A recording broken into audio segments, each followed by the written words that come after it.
So now that you're done with that, would you do it again? Hell no.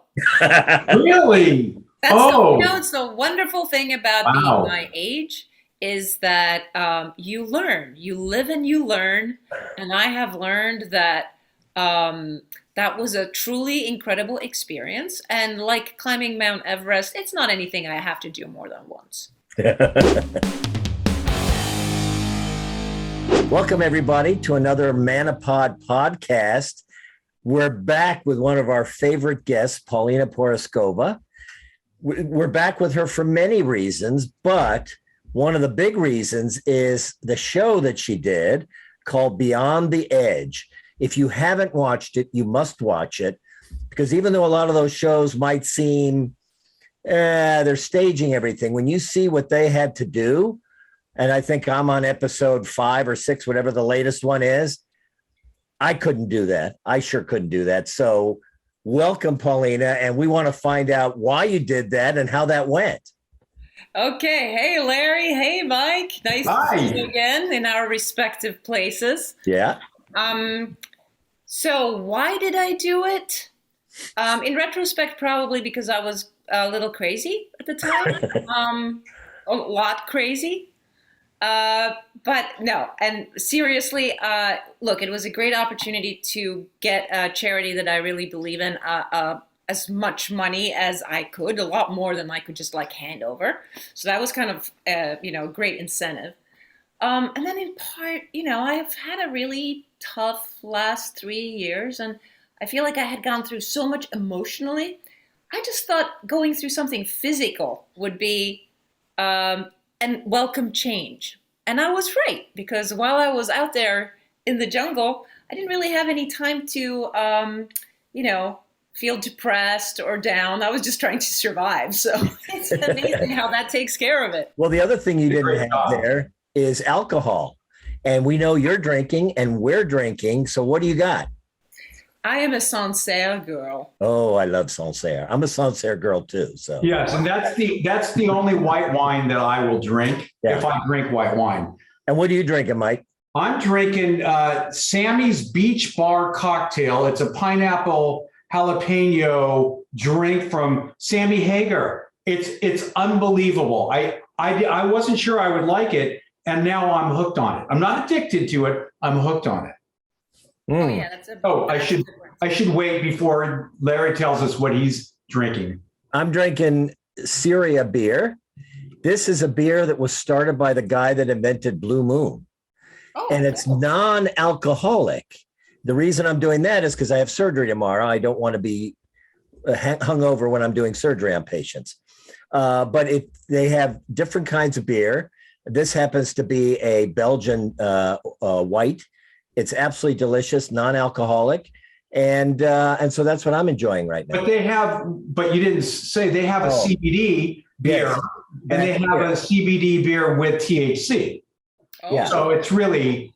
Yeah. So in case you do want to get a little bit of a high, but you don't want alcohol, you just use this stuff. Now you got to get at a dispensary. This you can get at the liquor store near you.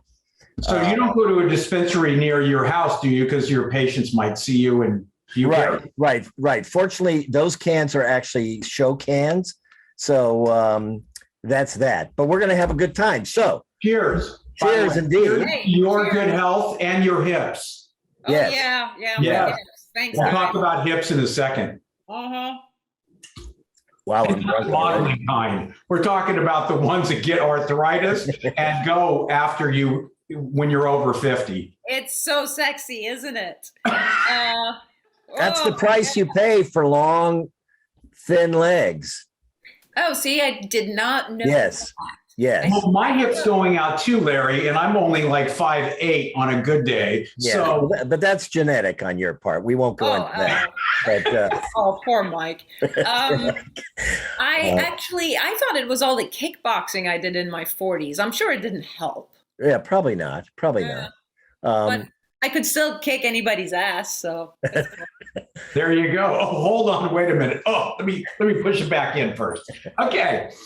So tell me about Beyond the Edge. I mean, I'm watching it myself, and my wife's been watching it all along.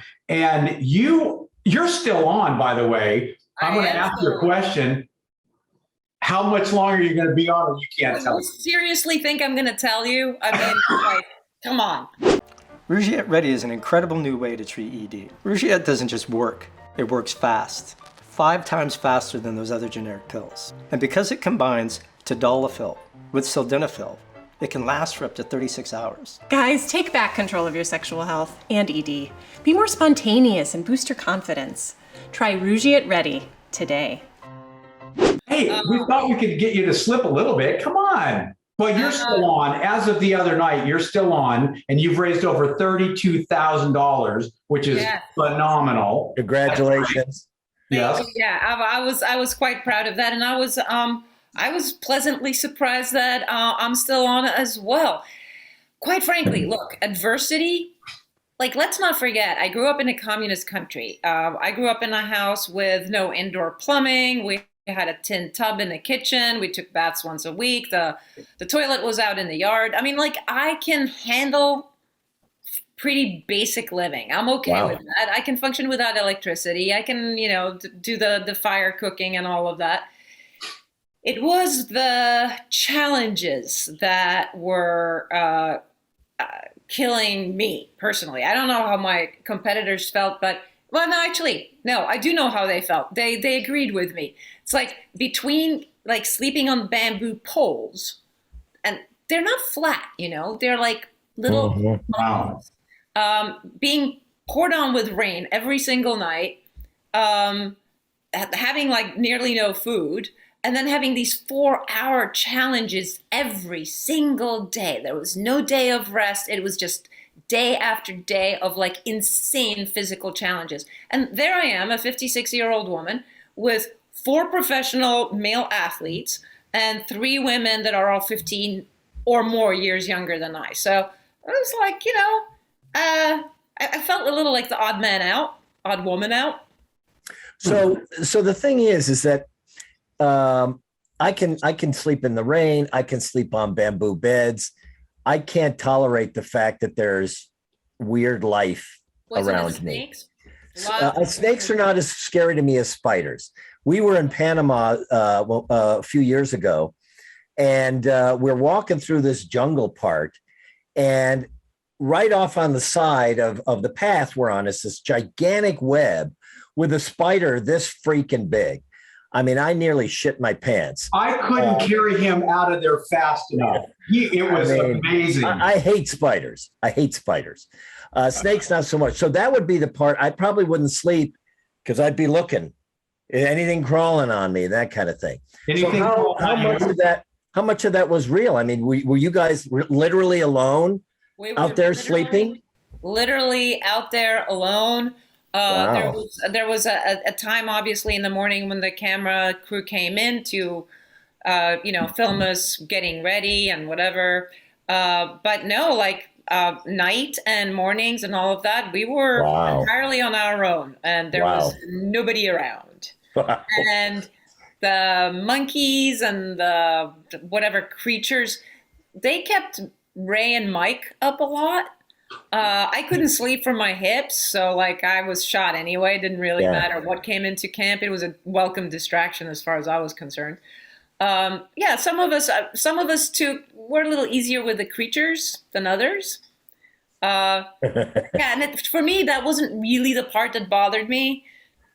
It was the not being able to sleep and then having to run, for 4 hours. So when you got that cushion, you were fine. Well, let me tell you about the cushion. We were given grass yoga mats, and they literally melted the second day in the rain. We had like a slight mess of like dried, humid grass that covered the bamboo poles. Still, not exactly a mattress, if you know what I mean. Wow. And what were you eating out there? What did they give you to eat? We had to provide our own food. They did give us bananas and coconuts, so we could always machete a coconut, which we did a lot. And we did have a huge bag of bananas, which the howler monkeys found. Actually, I think this week is when the howler monkeys kind of invade our camp because they discovered the bananas. And then we went fishing. We caught fish, and Jody and I picked a lot of snails off of logs on the beach, and we had snails, a lot of snails. Escargot. Escargots, minus the butter and garlic. Well, and I saw that Lauren ate a worm in one of the episodes. Yeah. Did you try that? I wasn't that hungry yet.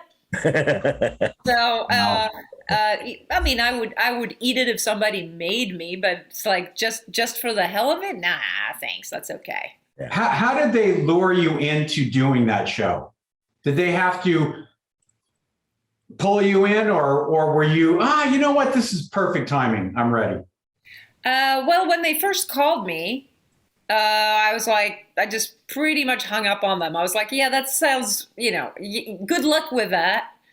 And then they called me back and like, let's have a little bit, like, we want to tell you what it's all about. And then the reason I didn't consider it at first was more though, because I thought it was more like Survivor in that people would be playing against each other. So like manipulation and nastiness and backbiting. And I was like, I'm not into that. I don't need to do that. And I'm not into it. And when they said, no, it's nothing like that. Gameplay is totally different. It's, you guys need to pull together. And there's no voting out and none of that stuff. Then I thought, okay, well, then it's starting to sound interesting. And I mean, I don't know if you guys noticed, but a few of my friends have remarked on this, that it's one of the very few reality show, if not the only one, that's actually based on unity and kindness and not I did notice that. And that I was intrigued by that. And I wanted to keep watching, not only because you were on, but that is a kind show to watch. And people aren't beating each other up. And I just thought it was great. So it's good team spirit. And we're missing that. All about the team spirit. And I can't think of any other reality shows that are about team spirit. Do you think part of that is who they chose? Because everybody that they chose was wounded in some way, right? Yeah. And did not seem like the kind of person that would want to stab somebody in the back or ruin their situation. They all seemed vulnerable, looking for help and looking for, relationship. That's how they struck me as the kind of people they were. Well, I think when the producers were picking the celebrities to be in the show, I don't know exactly how many choices they had, how many celebrities were going, woo, take me, this sounds amazing. So I think part of this just being a really great group of people might have been sort of accidental. But I also think that the kind of people that are drawn to a show like this, to do a show like this, like, hey guys, it's going to be all about unifying together and helping each other out, are not people that would prefer to stand alone. Right. And it's also for charity. And you did it for charity. You didn't do it for money. There was nothing to gain at the end other than another kind gesture on your part and everybody else's part is to give back. And you put your body through hell and your mind, I'm sure, and everybody else did. And that's for charity. So that it makes it so worthwhile. I mean, it's good for you. And my castmates, they really, everybody really believed in their charity. They were like so proud to be there for their charity. They were so happy that they could talk about the charity and sort of spotlight it and highlight it a bit. And then, every penny earned, felt really good because it wasn't our benefit. It was to do some good in the world. So I mean, that I think it just fosters a different kind of spirit. And I think it's something that we could use a little bit more of these days. Yeah, you think? Oh, really? Come on now. So what I want to know is whenever you rang the bell or whenever you celebrated your victory, we don't know what it is yet, but you go out of there, you go to a hotel, and there's a bed and a shower. What was your reaction? Well, I really, really missed my buddies. I think we all missed Yeah. each other, you know, when like after you spend like such intense time together, uh, surviving together, leaving, everybody who left was like really upset. And I think when the show ended and everybody went their separate ways, we all felt a little like we kept texting each other, just going, hey, I'm having like withdrawals, you Yeah. know? Mhm. So I think we all felt that way. So like there was a little, it's a little sad to leave each other. But you know, I had a bathtub in my hotel room, and I'm not kidding. If I think I sat in it for like 5 hours, a hot bath. It was like the greatest thing ever invented, except for a mattress, which was like the number one best thing ever invented. Oh my God. Mattress. That's awesome. So Wow. it's nice when something makes you appreciate such basic things that we Indeed, take that's for granted. right. Every night you go to sleep and you just go to Mhm. sleep. You don't realize how freaking lucky you are to have a mattress. Mm-hmm. Mattress is a wondrous thing. Yep. And that's Yeah. why when we go to Uganda, Mike started this thing that I'm part of and some of our friends are part of, where we raise money to build houses for AIDS orphans and stuff like that. And even whether we built the house or not, one of the things that we did last time we were there is we bought, 2 or 3 inch thick mattresses, cheap mattresses and pillows, and brought them to them. And you would have thought that we said, hey, you're emperor of the world. These kids, they were crying. They went crazy because they were sleeping on concrete or dirt floors. Yeah. And to have a mattress, and even more amazing was for them to have a pillow. It is the kind of thing that makes you realize, holy crap, there's a lot we take for granted. Oh, Mhm. yeah. Yeah. Food, Yeah. Food. lodgings. Yeah, a Yeah. lot. Mhm. So now that you're done with that, would you do it again? Hell no. Really? That's Oh. it's the wonderful thing about being Wow. my age is that you learn, you live and you learn. And I have learned that that was a truly incredible experience. And like climbing Mount Everest, it's not anything I have to do more than once. Did you know that? Did you have a hip issue before you went? And I you kind did. of knew it I was going to had get worse? I had a slight hip issue. Like I knew I had like a little bit of arthritis in my hips, and I mentioned it to the producers. I was like, "Hey guys, like I'm in good shape, but I'm not super athletic. It's not really me. And I have these hip issues. That's like it's hard for me to run long distances, like climb rocks and things like that." And they said, "Oh, no worries. There will be challenges for every." Ability. Thank you for every ability. The ability which was either for professional football players or genius puzzle solvers. There was no real challenges like with knitting or literature or piano playing.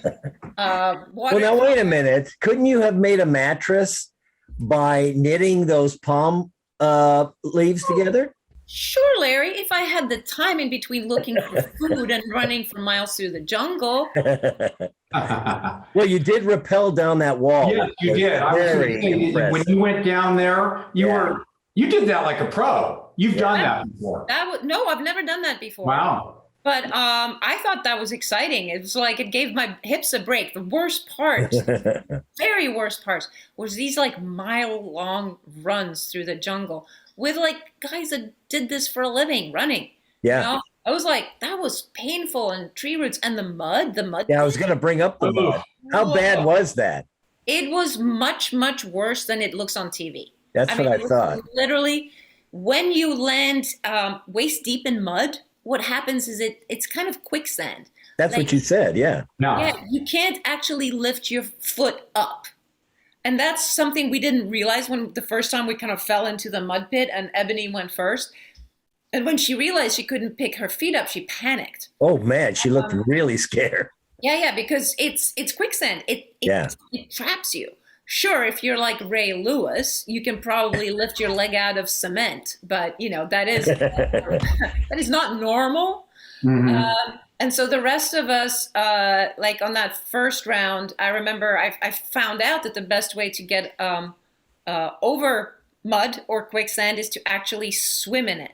Grab onto whatever you can hold on to, grass and vines and whatever, and just kind of pull yourself along on your stomach so that you present the widest possible surface, because there's no way you can walk it. It's just not possible. I mean, Yeah. for a normal human being. Wow. And that, well,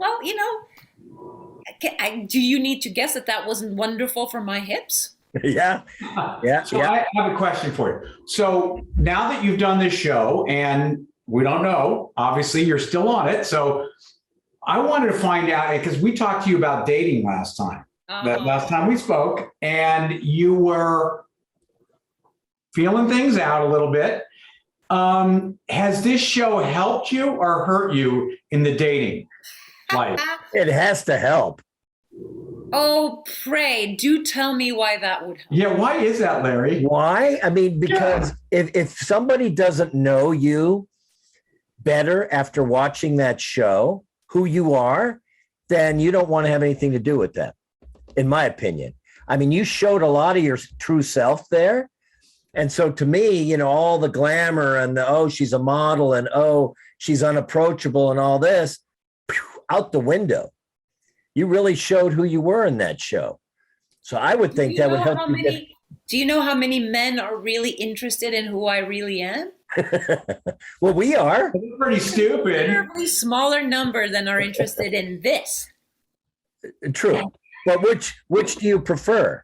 The ones interested in this? Well, you know which I prefer. Exactly. It's just making my puddle smaller and smaller. But better and better. All you need is one.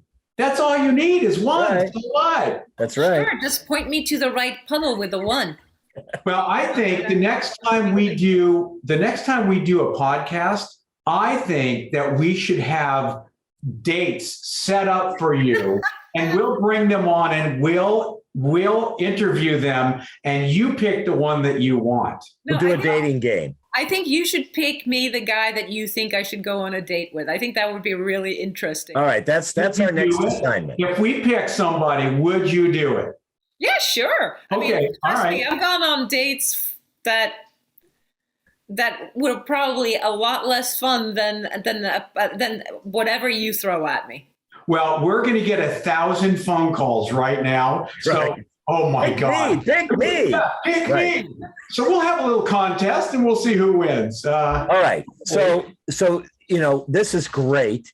We want to remind everybody, no matter when you're watching this podcast, to either follow Beyond the Edge if you're going to watch it while it's still on, or go back and watch it, because Paulina and her friends were just amazing. They really were amazing. And it makes you, when you're watching it, think, geez, can I really do that? And it helps you measure yourself in a way. So thanks for being with us, Paulina. The next time we meet, we're going to talk about modeling. We want to get a little bit more background on your history in modeling, what you're doing now, some of your favorite jobs and that sort of thing. And we'll have a special guest to help talk about that when we come back next time. And we're going to have Larry model like he used to in the Sears catalog. Oh, yeah. Yeah, the Bermuda shorts section. I owned that. Yeah. That's the only reason I'm on this show. Because you promised that that's what you were going to do.